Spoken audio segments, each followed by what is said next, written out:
I'm going to show you how to run a density profile, or what we call a mass segregation. To run a density profile, there are 5 reasons to run this test. If you're the contractor, you need to run 1 per sublot. If you're the engineer, 1 per project. Anytime the paper stops, you need to run the density profile. And then, whenever you visually see segregation, or when you find thermal segregation, these are the 5 reasons.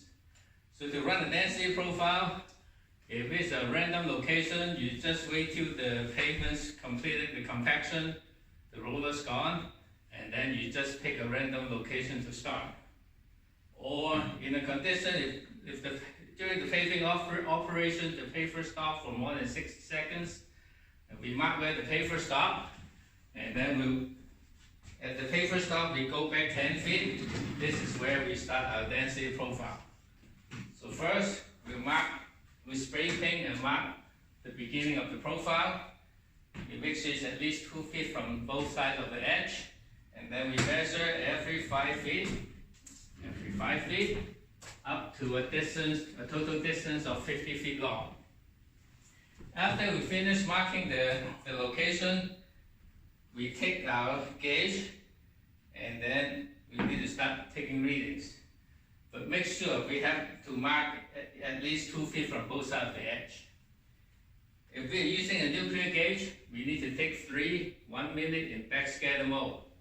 It's optional to use fine sand passing the number 46.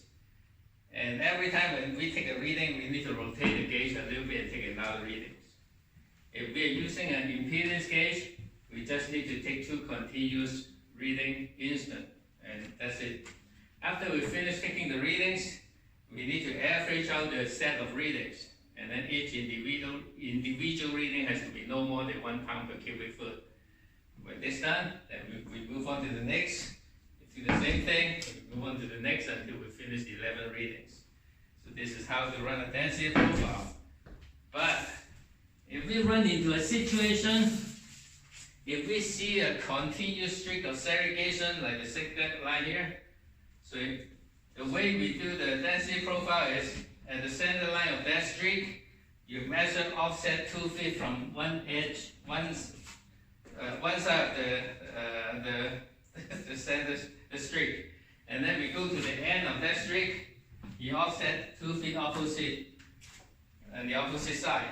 And then we mark, same thing, we mark every 5 feet, 5 feet, 5 feet, 5 feet, as long as that's that streak. If it's 100 feet, we go that 100 feet instead of 50. And because of the streak, it's not always in the middle, sometimes it will get closer to the edge. That's why when you're running a longitudinal streak, you can get as close to 1 foot from the edge. And then after that, you do the same thing, you take readings. Nuclear gauge 3 1 minute backscatter mode. Optional to use sand passing number 46. Impedance gauge just to take 2 readings. And that's how you run the test.